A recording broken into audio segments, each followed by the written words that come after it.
لیکن انسان کمزور ہے.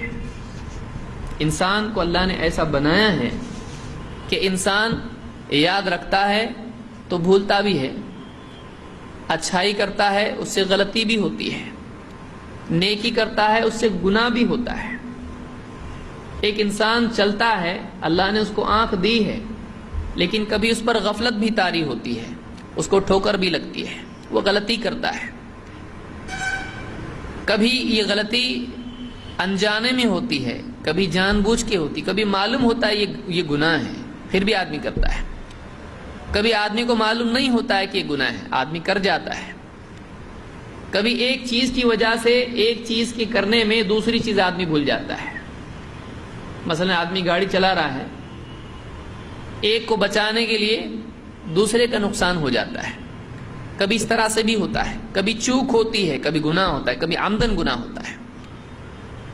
انسان کو اللہ نے ایسا بنایا ہے کہ اس کے دل میں شہوت ہے، دنیا کی طلب ہے، مال کی طلب ہے، عزت کی طلب ہے، عہدے کی طلب ہے، شیطان ہے، نفس ہے.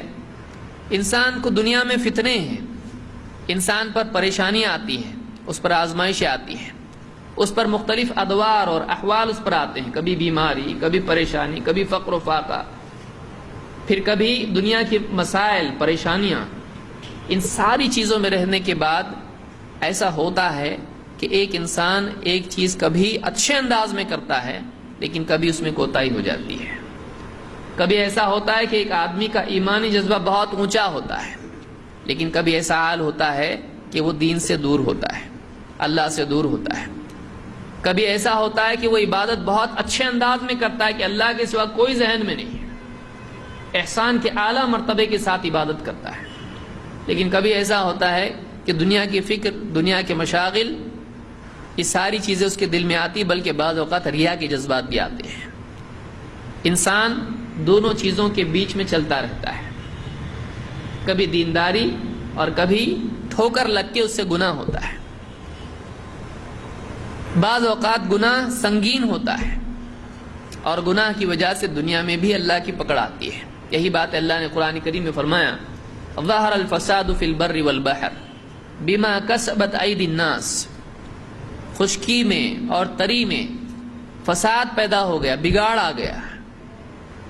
کبھی بگاڑ انسان کے اعمال کی وجہ سے ہوتا ہے، قتل و غارت گری، اور کبھی ایسا ہوتا ہے کہ اللہ کی طرف سے پکڑ کے طور پر ہوتا ہے کہ آسمان سے اللہ کی طرف سے پکڑ آتی ہے. کبھی زلزلے کی صورت میں، کبھی طوفان کی صورت میں، کبھی باڑھ کی، سوکھے کی، کسی اور صورت میں. ظہر الفساد فی البر والبحر، زمین پر، خشکی پر اور تری میں فساد پیدا ہو گیا، بگاڑ آ گیا. بما کسبت ایدی الناس، لوگوں کی کمائی کی وجہ سے. لیکن آپ دیکھیے اللہ تعالیٰ آگے کیا فرما رہا ہے، لِيُذِيقَهُمْ بَعْضَ الَّذِي عَمِلُوا لَعَلَّهُمْ يَرْجِعُونَ. اللہ تعالیٰ بعض اوقات بندوں کے بعض اعمال کی وجہ سے دنیا ہی میں ان کو مزہ چکھاتا ہے، لَعَلَّهُمْ يَرْجِعُونَ، تاکہ وہ رجوع کریں. کہ دنیا میں اللہ کی پکڑ بھی اگر آتی ہے تو اس میں بھی بندے کے لیے خیر کا پہلو ہوتا ہے کہ بندہ اللہ کی طرف رجوع کرے. یعنی اللہ تعالیٰ دنیا میں بندے کے ساتھ بھلائی کا معاملہ کرتا ہے کہ دنیا میں بھی اس پر مصیبت ڈالتا ہے. یہ مصیبت کیوں ہوتی ہے؟ اس کے گناہوں کی وجہ سے تکلیف آتی ہے، بعض اوقات آزمائش ہوتی ہے، نیک آدمی پر بھی تکلیف آتی ہے، کبھی کسی کا ظلم بھی ہوتا ہے، لیکن کبھی اللہ کی طرف سے پکڑ بھی ہوتی ہے. اور اللہ تعالیٰ دنیا میں سزا، تکلیف، عذاب، پریشانی، مصیبت کیوں ڈالتا ہے؟ اللہ تعالیٰ فرماتا ہے لِيُذِيقَهُمْ بَعْضَ الَّذِي عَمِلُوا. اللہ تعالیٰ بعض اوقات ان کے اعمال کی سزا دنیا ہی میں ان کو چکھاتا ہے. کیوں؟ لَعَلَّهُمْ يَرْجِعُونَ، تاکہ وہ اللہ کی طرف رجوع کریں.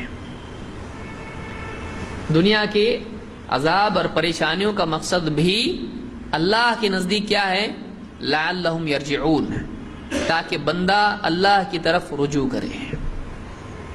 اللہ چاہتا ہے بندہ اللہ کی طرف آئے. اگر اللہ چاہے، اللہ کسی کے ساتھ خیر کا معاملہ کرے، دنیا میں تکلیف ڈال کے اپنی طرف اس کو پھیرتا ہے.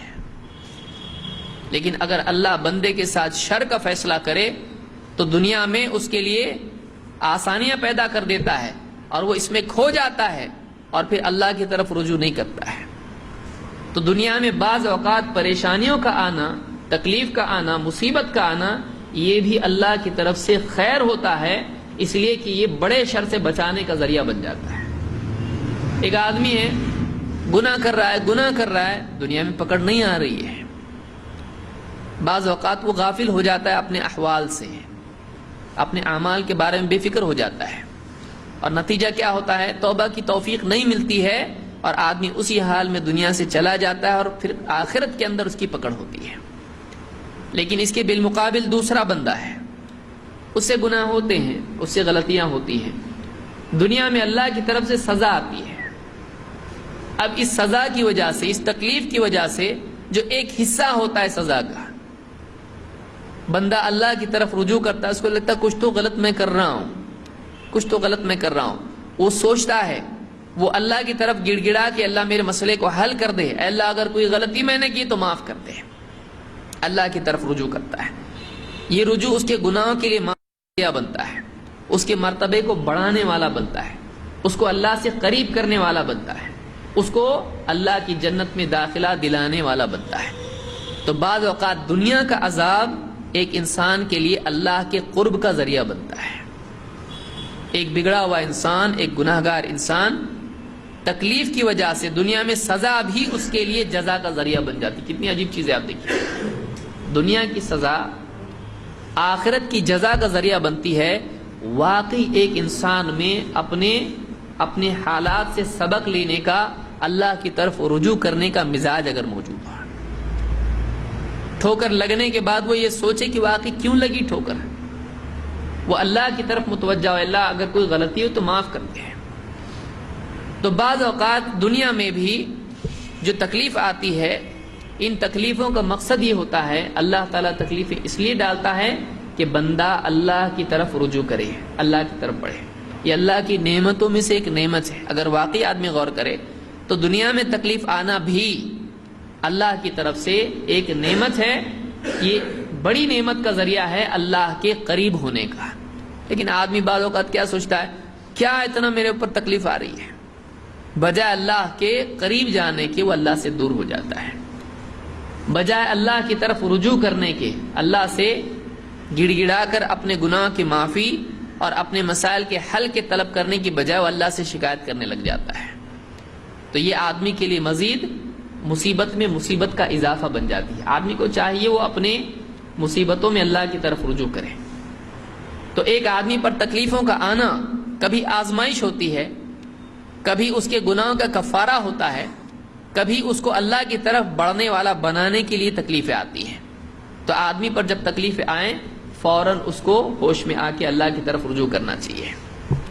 تو یہاں پر اللہ تعالیٰ نے فرمایا کہ ہم بعض اوقات ان کے بعض اعمال کا، سارے اعمال کا بدلہ نہیں ملتا، یہاں پر بعض اعمال کے بدلے دنیا میں سزا آتی ہے۔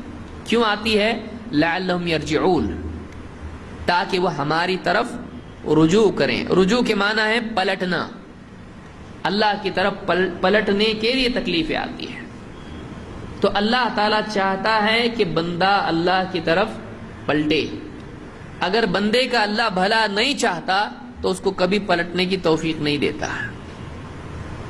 بتائیے یہ اللہ کا احسان نہیں ہے کہ اللہ حالات ڈالے کہ ارے اب تو پلٹ، اب تو میری طرف بڑھ، ان تکلیفوں سے تو مجھ کو گڑ گڑا کے پکار، تکلیف آتی تو پکارتا ہے اللہ کو۔ یہ اللہ کا احسان ہوتا ہے تکلیف ڈالنا بھی اس کے لیے، بشرطے کہ بندے میں واقعی اتنی گہری سمجھ ہو کہ وہ اپنے احوال سے سبق لے۔ اسی رجوع کا نام توبہ ہے۔ ایک آدمی کا گناہ کے بعد، برے اعمال کے بعد، شر کے بعد، غلطی کے بعد اللہ کی طرف پلٹنا، اسی کا نام کیا ہے؟ توبہ۔ اسی کو عربی زبان میں توبہ کہتے ہیں، اسی کو انابہ کہتے ہیں، اسی کو رجوع کہتے ہیں۔ آج کے درس میں، آج کی گفتگو میں اسی موضوع سے متعلق کچھ باتیں ہم دیکھیں گے کہ توبہ کی دین میں اہمیت کیا ہے اور توبہ کی تفصیل کیا ہے، اس کی فضیلت کیا ہے، اس کی اہمیت کیا ہے اور اس کا طریقہ کیا ہے۔